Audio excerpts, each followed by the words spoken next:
The thrill of making movies and studying characters and getting to work with people that you respect and admire is so far superior to everything else. Mark? At least for me, it's how I think about things. The actor Anton Yelchin is with me, and you are shooting yet again something. Yeah. It was like the first thing I consciously said to my folks, I want to do this, I want to make movies. Anton Yelchin was born Antosha Viktorovich Yelchin in Leningrad, which is now St. Petersburg, Russia. He was born on the 11th of March, 1989. His parents were celebrity figure skaters for the Leningrad Ice Ballet. Due to their Jewish background and the Soviet Union's anti-Semitism, Victor and Irina chose to flee to the U.S. Anton was just 6 months old at the time. Victor and Irina sold all of their belongings, which amounted to just $8,000. They fled to the U.S. and landed in the San Fernando Valley in California. It was here that his parents got jobs as a figure skating teacher and choreographer. His parents were so good that they could have competed in the 1972 Winter Olympics in Japan had the Soviet Union not barred their entry due to their being Jewish. As a child, Anton knew what he wanted to do. He wanted to be an actor. He looked up to Arnold Schwarzenegger as a kid and loved him in Last Action Hero.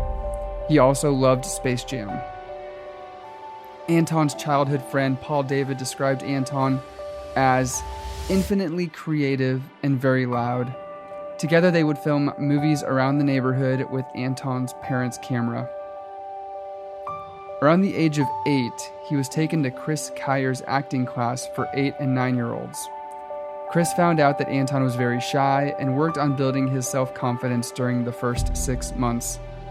He would later tell Irina and Victor that Anton needed to audition, that he was special.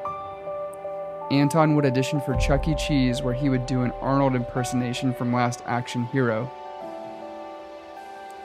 Anton had a hard time fighting off colds as a kid, so his parents took him to see a doctor and have tests run. It was then and there that they found out Anton had CF, cystic fibrosis.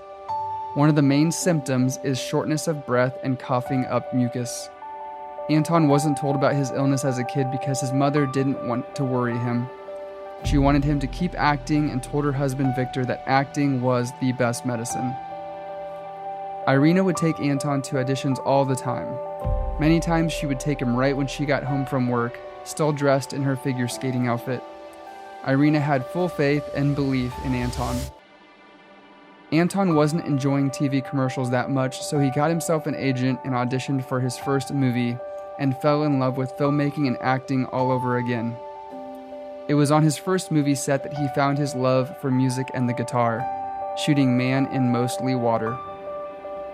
Anthony Hopkins said that Anton had poise and confidence like he hadn't seen in a child actor during their shooting Hearts in Atlantis. Anton's father realized that Anton needed to start watching classic films to realize what made movies good. He introduced Anton to Taxi Driver, Mean Streets, and Raging Bull. Anton fell in love and started studying these films and others. He would spend hours watching and then researching what others had said about the films and what made them so great. Anton really started to understand filmmaking along with acting, and he would hang out on set instead of going back to his trailer after his scene. He would watch how the director and DP worked and ask questions. Ben Foster stated that he'd go further than most people. He had an appetite for experience after working with Anton on Alpha Dog. He was wise beyond his years, Kristen Stewart said. I was always trying to keep up. I was so nervous around him because he was so good. In his late teens, his parents revealed to him that he had cystic fibrosis because his conditions were getting worse. He had to start doing breathing exercises 2 hours before arriving to set. He would cough up mucus. He wouldn't tell anyone though, and no one would know.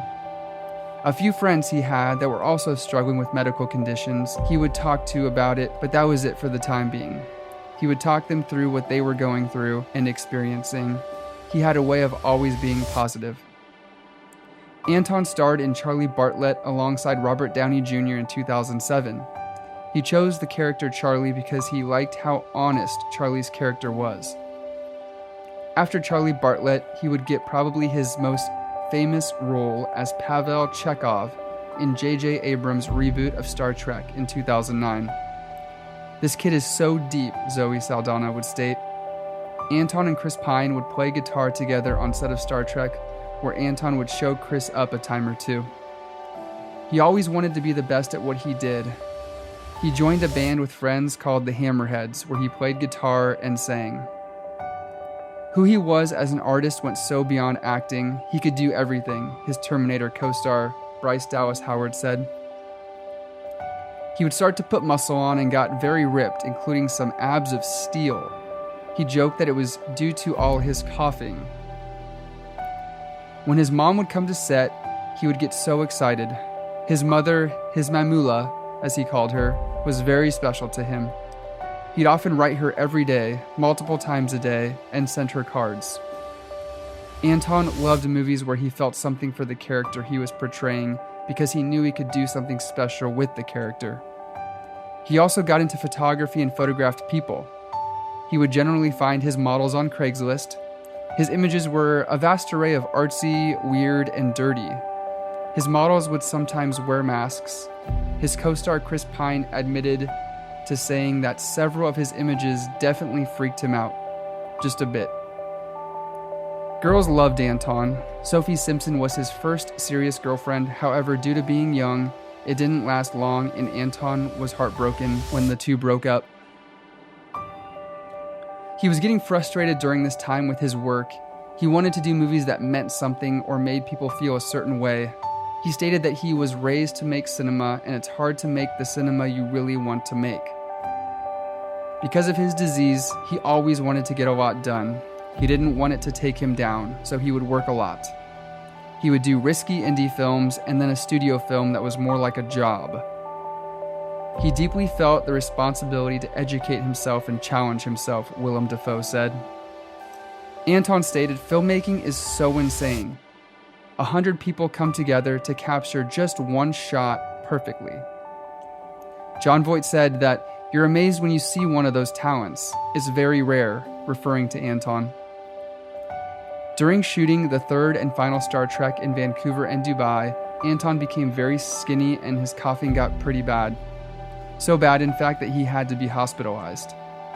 When Anton returned home, he met with his doctor and put a plan in place to get better.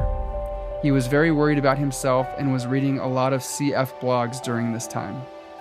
Eventually, he started to get better and was back to looking like himself and laughing again.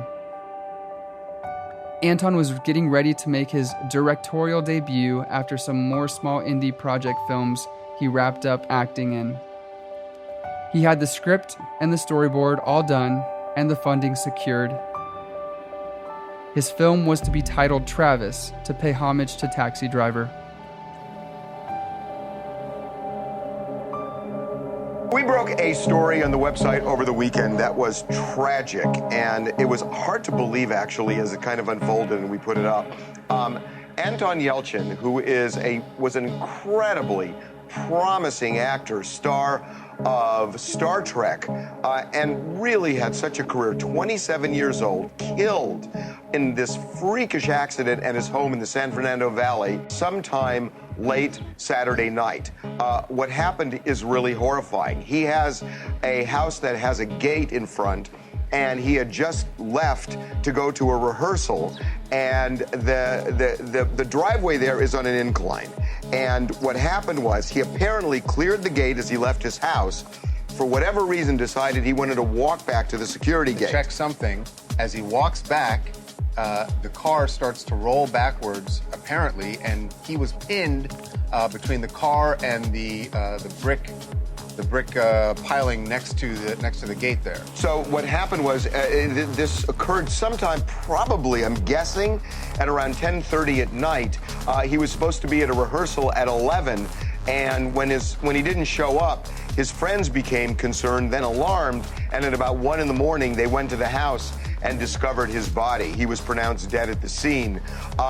There is a story behind this story with his Jeep Cherokee. Government regulators report nearly 700 complaints claiming at least 68 injuries and 266 accidents linked to the shifter. Investigators called the design not intuitive, increasing the potential for unintended gear selection. A problem we first reported in March ahead of the recall, but Fiat Chrysler began getting negative consumer feedback about the shifter shortly after subject vehicles entered the market. That's as far back as 2012. It's no longer offered in new cars. The force of that 5,000-pound SUV so powerful that it bent these bars. It's the same model Jeep that was recalled over a confusing gear shift, allegedly causing a rollaway problem in over 800,000 Jeeps and Chryslers. Right now I'm in drive and I'm putting it into park. You can see the gear shift toggles back to its original position. Now what's confusing is that if you're not looking, it's hard to tell what gear you're in.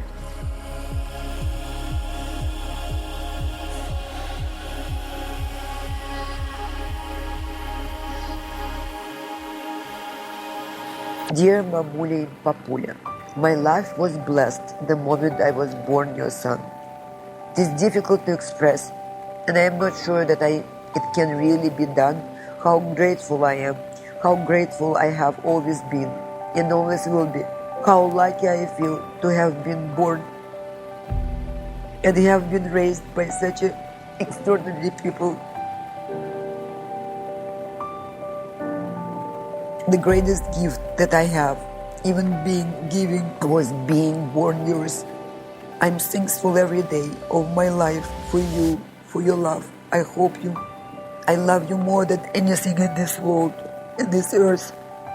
Thank you for everything. Love, Antosha. And that's a man. That's not a kid writing. He wrote cards all his life. Not just for holiday. Anton struggled his whole life with his CF and being able to breathe. And in the end, he would find himself pinned, struggling for his last breath. I don't think anyone loved a child like his parents loved Anton, Jennifer Lawrence would state. Victor tried to comfort Irina by telling her to pretend like Anton went for a long film shoot. Irina responded by saying she couldn't pretend like this because it could never feel real, because her Antosha would call or email her every day. Anton would complete 69 TV and film projects by the age of 27 and would never miss a single day of work. Anton was laid to rest at Hollywood Forever Cemetery, where Irina and Victor visit him every day. I just love acting. I just love being on set. I just like it a lot. Thank you all for tuning in to the very first episode of Gone Too Soon, featuring the life of Anton Yelchin. If you liked this episode, please do subscribe and leave a 5-star rating and review. We will be bringing you a brand new episode come next week.